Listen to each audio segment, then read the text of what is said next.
All right. Welcome to Elevate with Enbody. I'm your host, Tim Enbody. And as many of you know, leads and conversion are the problems. Many of you have a great opportunity and you bring in many leads, but your conversion of those leads and building relationships is where a lot of people fail. Today, I have a special guest, Ron Weinberg, author, speaker, coach, and he's going to help me dig into this a little bit deeper. I have some great questions, but we're going to tap into his 40 years of experience to bring some of the stuff out that he's not only written about, he coaches, and he's been through since 1985, 86, I believe, when he started in real estate out in New York, New Jersey market. And we're going to bring some of that stuff out. So welcome to the show, Ron. I really appreciate you giving me your time. My pleasure to be here, Tim. Thanks for having me. Awesome. So I think you would agree that in your teachings and in your coaching, you might come across a lot of loan officers that are doing a good job of getting leads, or they don't know what they're doing at all, potentially. We're going to get into that. But the conversion of those is definitely a challenge. Wouldn't you agree? Lead conversion is definitely a challenge. There are people who are, there's a big portion of the industry that says, yes, I understand there's value, but they don't know how to talk about it. So it ends up being a price competition. Okay. So that's actually kind of good because I will go into one of my questions I'm going to have for you in a few minutes. So when you talk about these loan officers, can you break down in your experience what you find is being where they're going wrong when they start their conversations with clients or referral partners, when they're just out there gathering leads or trying to bring in business and where they're not converting and why? Okay. So we're talking about lead conversion first. Yes, Okay. specifically. Okay. I make it, I'll explain it this way. Okay. It's really simple. And I'm a very visual person. I want you to imagine a triad, a triangle. Okay. I call this the success triad. And in order to succeed as an originator, you've got to support all three sides of the triad. So the bottom of the triad is marketing, which is lead generation. Then you go up to your left, and that's selling, which is lead conversion. Then you have the third side of the triad, which is the mortgage business, which is everything else. It's compliance, it's qualifying, it's LTV, it's loan products, it's everything related to the actual mortgage lending. And what happens is, and this is the pattern that has developed, and it seems there seems to be no sign of it ever changing, is when somebody comes into the mortgage business, they think that the mortgage business is primarily what they don't know. So all of the training, all of the focus goes into the mortgage business. So we've got to learn all the qualifying. We got to learn all these things. We've got to get tested. If you're going for, if you're working for an IMB or a mortgage broker, if you're working for a bank, you're getting registered, but you still have to take classes even internally. So why am I saying all this? When you look at the triad, when you look at the bottom, marketing, selling, mortgage business, which one gets more training and more focus than the other two combined? And it's the mortgage business. So assuming that that makes sense, what happens is that's part one. So people are very focused on qualification. The second pattern is nobody likes to waste time. So if nobody likes to waste time, Tim, I get you on the phone. I'm an originator. The first thing I want to find out is, do you qualify? So I start asking you income, asset, and credit questions. Does that make sense? Yep. Yep. So I want you to imagine this. I'm speaking with you and you're a loan officer and you start with the pattern of income, asset, and credit questions. I speak to Chaz, who's in the studio with you. He works for another company, asks me income, asset, and credit questions. I get to the third loan officer. Very similar pattern because of how people learn the mortgage industry, how they learn a business. So if everybody's asking me similar questions, me as a consumer, what do I believe is most important? Price. And that's where so many originators struggle, is because they start off their conversation with qualification questions, not emotionally connected questions, things that develop a relationship, building that trust, creating that value, finding their pain points, finding their frustrations. Without any of that, you're essentially commoditizing your services. Absolutely. And it's funny because that's going to lead into something else we're going to talk about in a second. But the the pressure of converting that lead to get something in your pipeline, to get something closed, to get those bills paid, all that mindset. I think, I just did a quick spot the other day. I was talking about an article that I recently read where I think so many loan officers and realtors are so focused on getting that deal done and hunting for the next deal, hunting for the next deal, that they do a horrible job at creating a relationship, which allows them to work on the conversion of referrals, rewrites, people moving up, people moving down, getting new leads coming in because they're so I don't know if it's scared, if it's fear. I mean, I could maybe it's all of the above. Maybe it's poor training. Maybe it's they're they're learning underneath some old school loan officer that turned into a a manager that never really learned the proper ways themselves. You're only as good as your last month, so they go. But it's the art of building the relationship and actually asking the client what's wrong. What are you looking to do? What's the goal to actually take on the advisory role versus being a transactional loan officer? Um, what you said is very accurate. I say it a slightly different way. Sure. I say we are in a world where we know technology is growing in leaps and bounds, and what is disappearing is the client experience or the focus on client experience. And I've had people push back on me, and they will never get me to agree with this, but they'll push back on me and they'll say that's not true. We're closing faster. I go, how fast you close does not define client experience, because you could close me really fast, but I still hate you by the end. Sure. Okay. Client experience is how you make me feel. There's a book that I read, great read. I like to read biographies and autobiographies on rock musicians. And I was reading last year, I think it was last year. Let me get this right. Alex Van Halen, Eddie Van Halen's brother, Alex Van Halen from the band Van Halen. I was reading his book, and there was something that he said that just, it was like boom right here. And he goes, at the end of the concert, people don't remember the songs you played.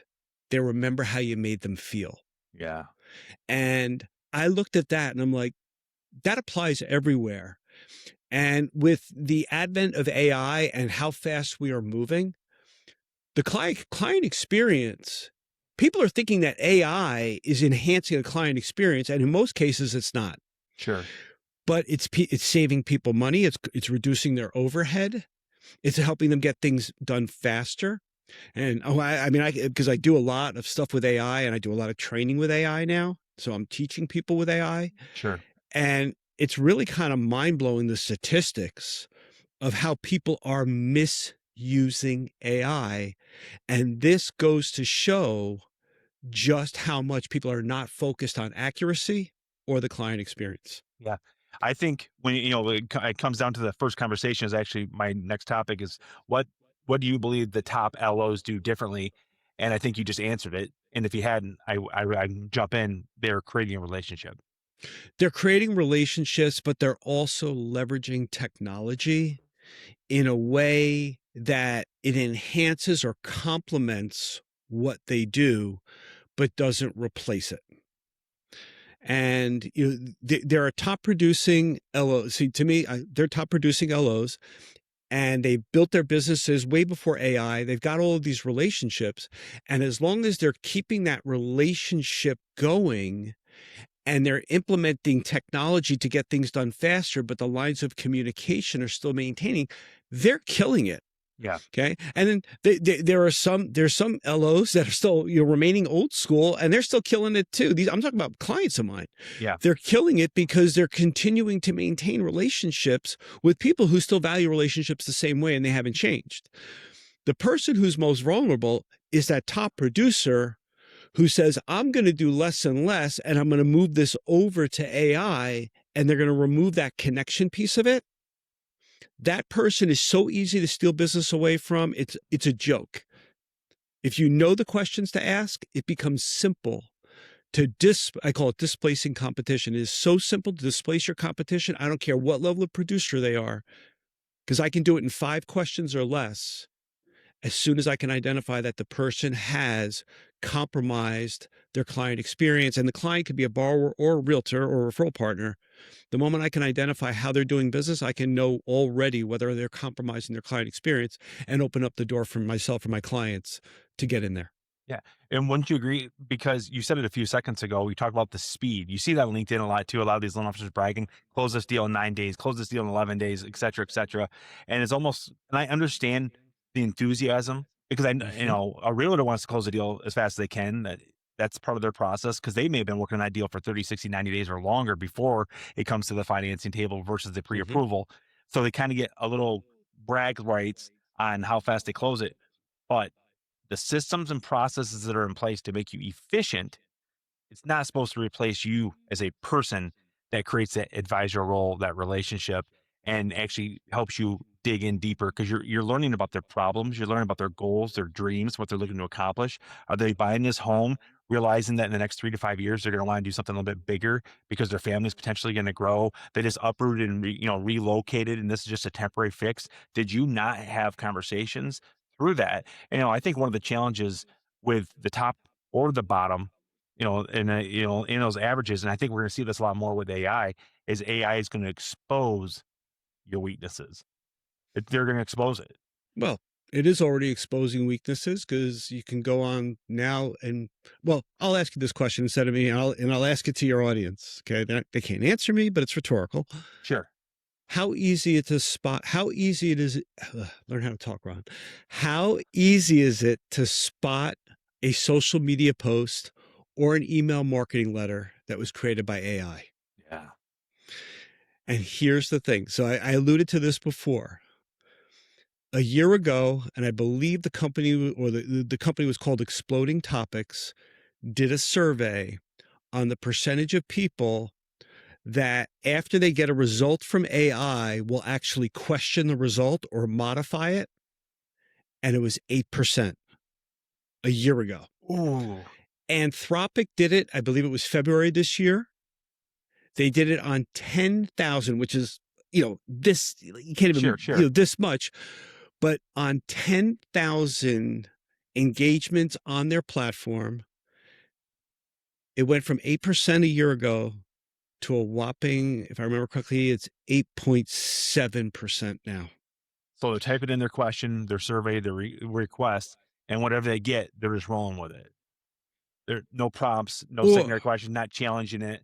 Because I think one of the things I've found, and tell me if you agree, is AI is a neat tool, but it doesn't argue with you. It typically tells you some variation of what it thinks. It's almost like, yes, that's the greatest idea in the world, Tim. Thank you for asking me that. You are correct. And then it might give you a little bit of subtle, but for the most part, you're just rolling with it. if you've got low self-esteem, you've got to use ChatGPT because you could be having the crappiest day in the world and it's going to make you feel good. Although Yeah. you can tell it to stop doing that and it will, Yeah. but yeah, it is pretty funny on how it works. And it's funny. I'm doing some things right now where in Claude, which has become my Hmm. favorite, um, I've created an advisory board. I'm showing people how to do this now. I've created an advisory board of top professional, people, the best of the best in the world of what they do. And you can create an AI advisory board. And what's really cool is I'm telling you, I started using this for my own business and I feel like they're stripping me naked. They are bringing out things, and I'm talking to about them. It's AI, but it's AI that's taking their training and coaching and all the material that's available on the internet and applying it to my business based upon my question. And it is finding so many opportunities in my business. So now I'm doing this with clients Sure. because I'm showing them how to do it. I mean, it doesn't take 5 minutes to do the advisory board and set it up. It really probably took about a week, excuse me, and you had to know how to do it and make all the mistakes doing it. But in this particular case, they're not nice. Yeah. Yeah. I actually have one of my prompts to be a ruthless mentor. And I mean, don't sugarcoat it. And I think I had a conversation with Chaz the other day. I'm like, it actually was a little bit mean to me on one of them. Like, yeah, that's a good idea, but it's not great. It's not going to move mountains. I'm like, I get it, but that's what I want. And what I don't want is don't get me wrong, I would love to replace myself in a lot of these different circumstances because Mhm. I've had to deal with my own battles on getting on camera. But you see these other folks that are literally cloning themselves and you can tell. Now, maybe someday you can't tell, but you are removing yourself from so much of that process.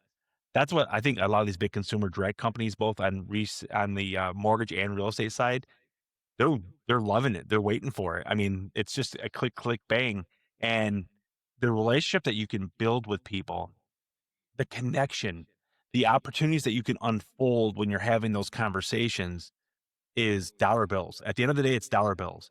And the ease of what we can do with AI to make us more efficient, I think is amazing. I actually had a conversation with our IT guy a few weeks ago, and I said, I remember you talking about Chat GPT a few years ago. And I was like, what is that? And now Perplexity, Grok, Chat GPT, Gemini, Copilot, they're everywhere. Claude. I mean, and now dozens and dozens, if not hundreds and thousands others that I've never even thought to think of. And the reality of it is, as a real estate agent and as a mortgage professional, you have an opportunity to do something that AI doesn't do well yet. And that's build a relationship, build rapport. Um, Personally, I think once AI really knows how to develop relationships, we're screwed. I mean, all you gotta do is keep feeding it in there, right?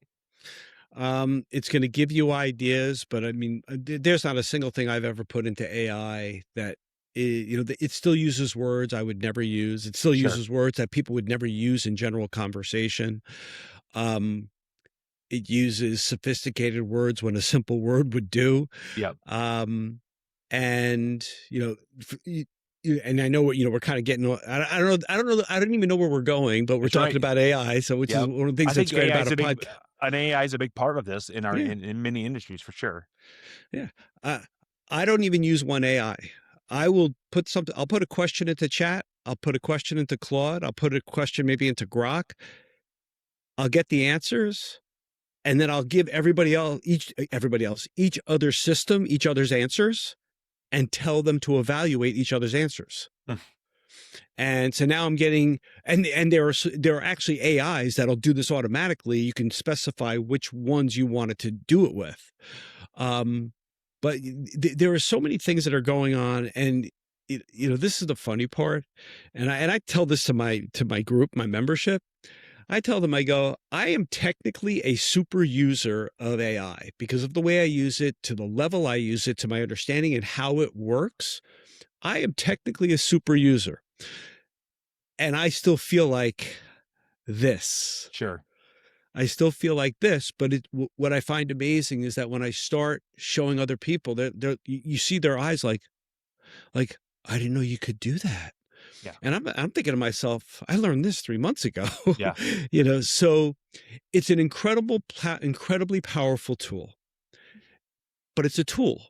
Yeah. It's not you. And if you don't check what it's doing and check to see if it's delivering, people say I'm creating, a chat GPT or a persona that is going to speak and talk like me and everything else. You could do that all you want. It's still not going to speak and talk like you the way you would speak and talk. You Right. might be able to come close with the right training, Yeah. but a It's lot of, it, I think to sum it up, it's a tool. You got to get with it. And it's Mhm. gonna I mean, what you know 3 months ago from what we're gonna know a year from now, if not before, it's gonna be amazing and scary if you're not using it to just keep up with the Joneses, so to speak. I- can I give it just a piece of advice that helped me tremendously? And I know a lot of people are struggling with this Please. regarding AI. So my story was this.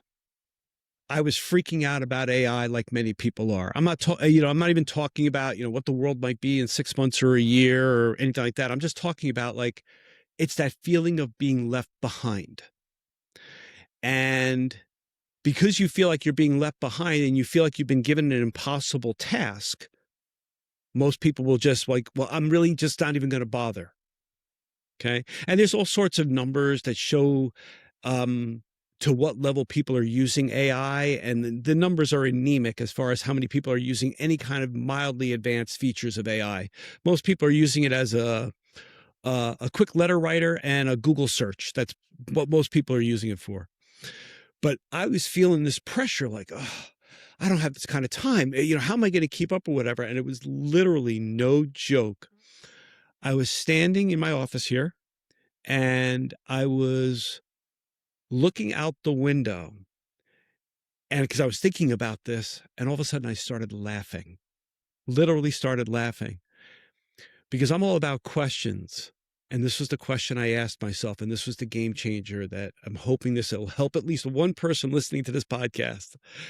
And that is, what makes me think I am smart enough and capable enough to learn AI as one person when there are tens of thousands of people, if not hundreds of thousands of people around the world advancing AI, plus AI's advancing AI?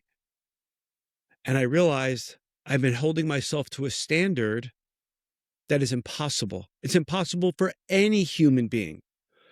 And it made me laugh because I'm realizing I had been thinking about this all wrong. So what I asked myself is, and this is really, so hopefully that'll help Yeah. get rid of some stress for some people. But here's the key to using AI. Ask yourself this question. What problem am I solving for? When you ask yourself, what am I trying to solve? What am I trying to do better? What am I trying to improve? Then you focus on the AI that'll do that for you. Yeah. That is really how you're going to move the dial. And if you do that, at least where we are today, and it shows very little signs of changing, you're in the top 5% of AI users, Yeah. maybe in the top 3%.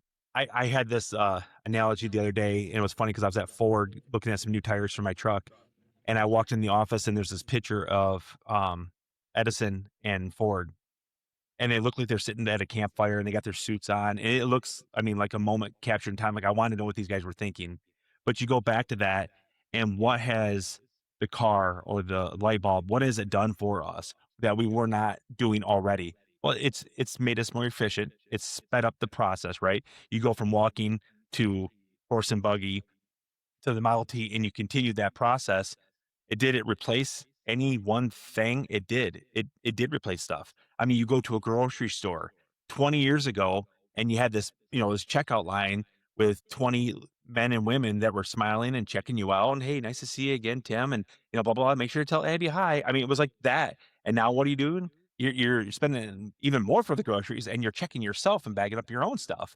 I mean, so there's going to be efficiencies with a lot of things. And I truly believe mastering them is going to be something that gives you massive amounts of anxiety, stress, frustration, finding out ways to use them and hopefully still keep yourself front and center and allowing them to hopefully bring your efficiencies in and understand, just like a good movie, just like a good book, you got to start to spend some time understanding it, especially as a professional. So I'm talking to all the professionals right now, the mortgage professionals, real estate professionals, because when I go on chat, because I'm starting to use it like Google, right?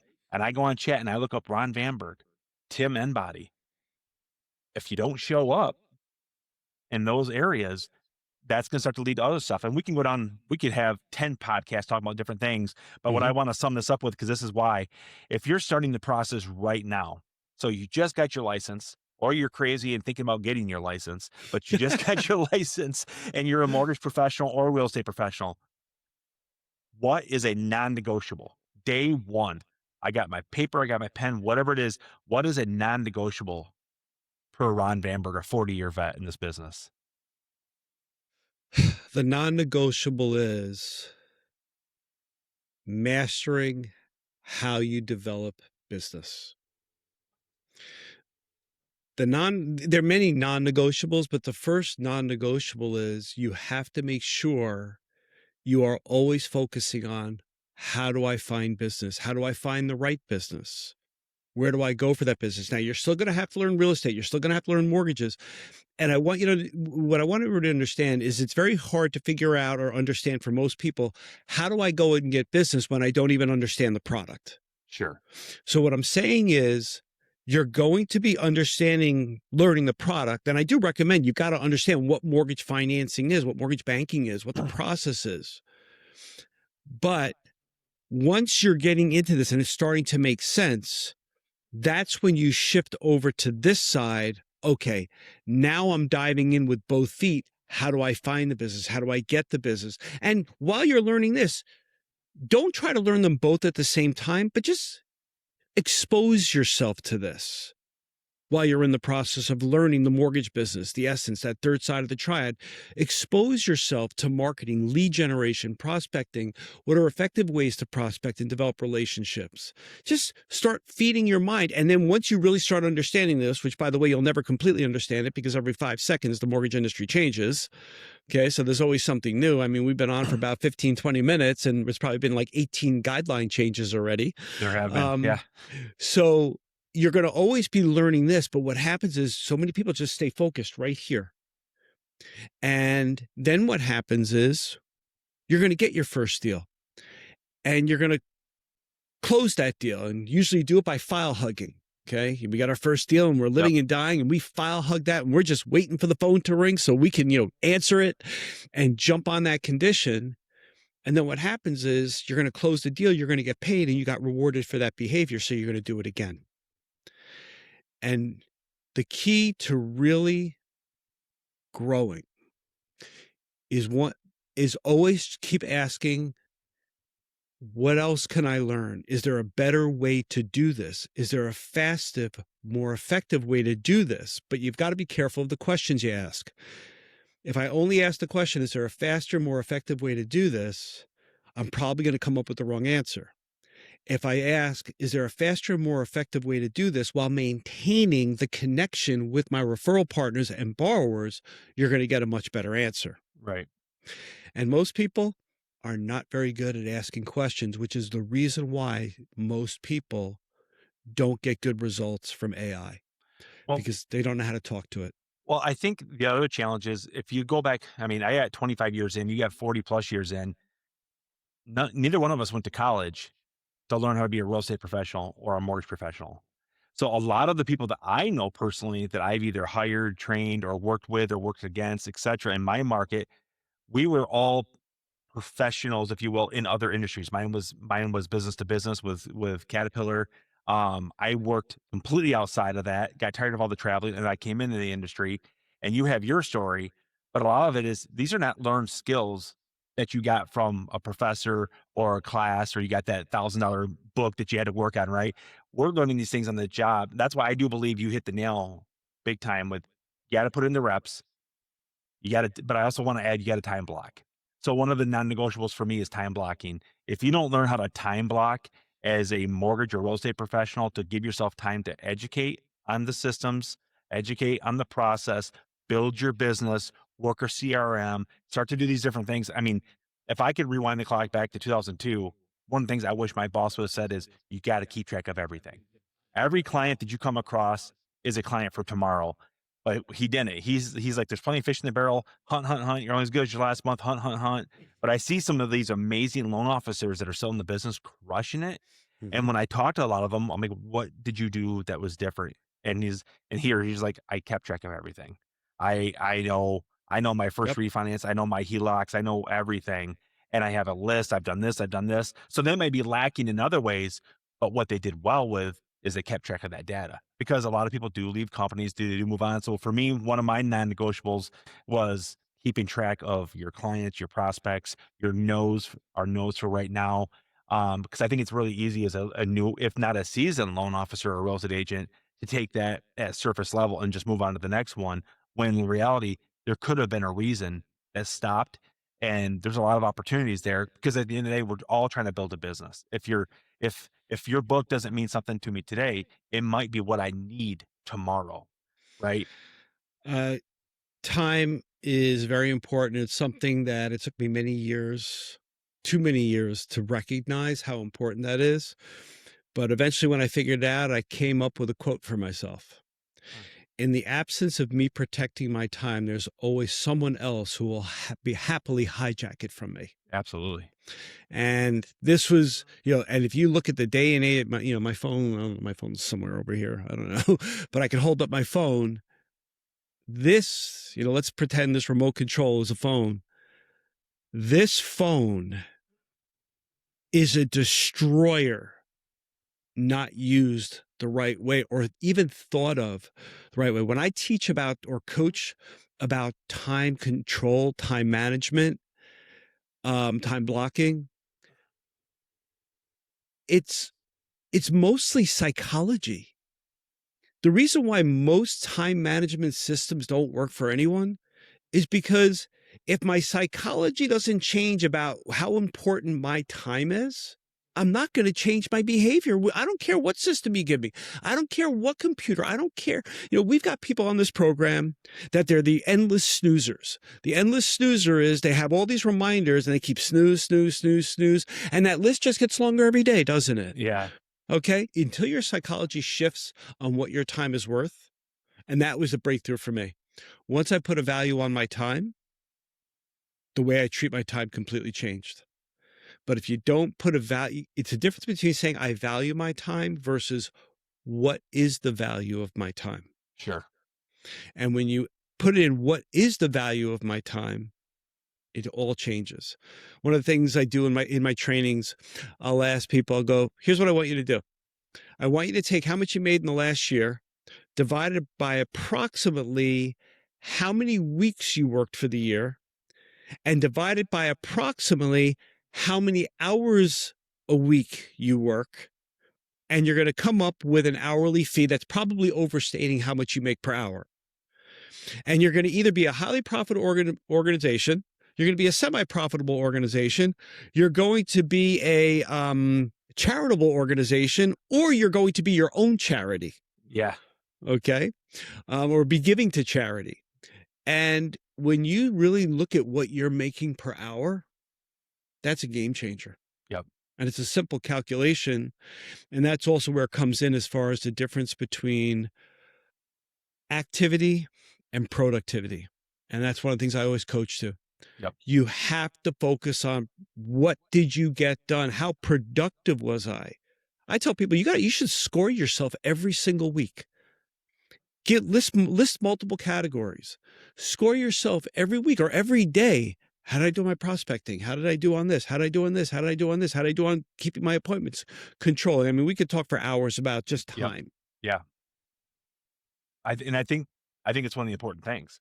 So when I'll come back to that, maybe I somehow swim to you, for another 30, 40 minutes of your time down the road. But let me hit you with a couple rapid fires and I'm going to close this up for today. Yep. What separates in your mind, and just to hit me with a punch, the top 1% from the people trying to be? What separates the top 1% from everybody else? In our industries. We'll stick with mortgage and real estate. Yeah. Consistency. That's one of my cornerstones with everything I talk about is consistency.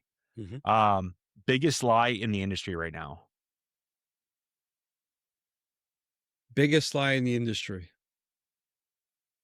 Rates are high. Which is funny because I think that's also one of the biggest excuses that us as professionals make for why we're not having success. Well, I substituted lie for excuse. Okay. Thank you. Yeah, we're on the same page then. And then we already talked about with the one thing, and I love this. If you were to start today, it's good. I think we kind of summed it up as learning how to time block, learning when to put it in your reps, learning the business, and starting to do all these different things. But what's one thing that you would stop immediately as a professional? What do you mean? What would I stop? What's one thing that you would stop doing today if you were trying to become a top 1% in the industry? Oh, like a habit, yeah. Multitasking. Okay. So not giving your attention to any one thing, giving all your attention to that one thing, and then moving on to the next topic. I think isn't it funny how we make this list, we make this to-do list, and we want to tackle it, and I get this one working, and I want to start this one, but we don't get either one of them into the end zone. This one gets to the 40-yard line, this one gets to the 60-yard line, and then we move on to something. It's like shiny object syndrome, right? And I think it's a big challenge. It's shiny object syndrome, and it's also alerts. I mean, I hear people with their phones and their alerts, and they've got this alert and that alert and this alert and that. I'm like, do you know what I was going to say, but I'm going to keep it clean. How do you get anything done? Right. Okay. Drives my wife crazy, the fact that half the time my ringer is off. Yeah. Okay. Because I don't want my ringer on if I am engaged in something. And then you have to know how to control your time. So you don't make 8-hour time blocks. You do 15-minute, 20-minute, 30-minute, 45 minutes, nothing more than an hour, maybe 90 minutes if it's something really extreme. But there's a whole psychology behind this that people struggle to keep appointments and commitments for themselves, but they'll keep them if they have it with someone else. And the example is, and I'll finish it up with this. Tim, you're a realtor. I'm a loan officer. If today I made an appointment with myself to prospect and develop relationships, but calls, emails, whatever, going out, making whatever it is, but building business, but I don't have any appointments. If all of a sudden there's a problem with a file, I'm going to drop everything I planned on doing and I'm going to deal with the problem with the file. Everybody always tells me that. Yep. But then I go, what if you had an appointment with Tim Enbody, the top realtor in your town that you've spent the last 3 months trying to get an appointment with, and he finally said 9 o'clock this morning, he's going to meet with you. You're walking into that appointment and all of a sudden your phone blows up and the Jones file's going, going sideways. I go, are you going to cancel that appointment with Tim or are you going to deal with the problem afterwards?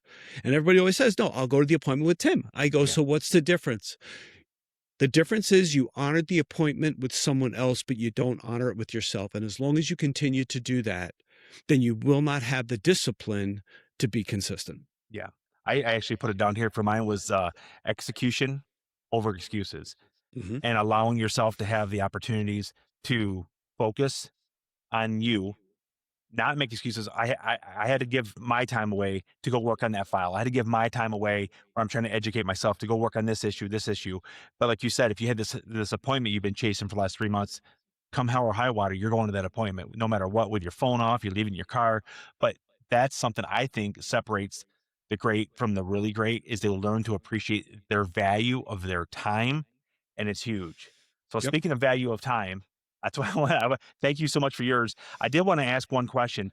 If I'm somebody listening and I want to reach out to you for coaching, mentoring, your book, um, what can you, and I'll put this in the description as well on the pod, but what is a quick, easy way to get a hold of you? Easiest way is go to info@ronweinberg.com. Okay. Info at, Info info@ronweinberg.com. Either myself or my amazing assistant Maria, we're going to get back to you quickly. As we talked about client experience, and I'm very focused on client experience and response time and talking to a human being. yeah. I consider high priorities. Yeah. It's funny, Tim. I've called people and I said, "Yeah, this is Ron Weinberg. I saw you do whatever." They're like, "You're calling me?" I'm like, yeah." Yeah. I had one person say, "Is this AI?" And I'm like, "No, it's not AI." Well, and let me to that as well. We had 3 chats before we ever did today, just Mhm. to get to know each other a little bit more and just to kind of talk a little bit of background. And I have to tell you how much I appreciate that as you as a senior professional. I mean, I got 25 years and you're still senior to me, and I appreciate that because I think it's people like you and I and others that are in this industry that need to be willing to do that for others. And I think that's one of the reasons I wanted to do this podcast, why I wanted to start this 6, 7 months ago. I really wanted to do it almost 7 years ago, is because I feel there's so many really good people that are unfortunately losing at our industry that we want in the business. They're just not skilled enough to be successful in it because they're not getting the right mentorship from people like yourself. And I truly appreciate that.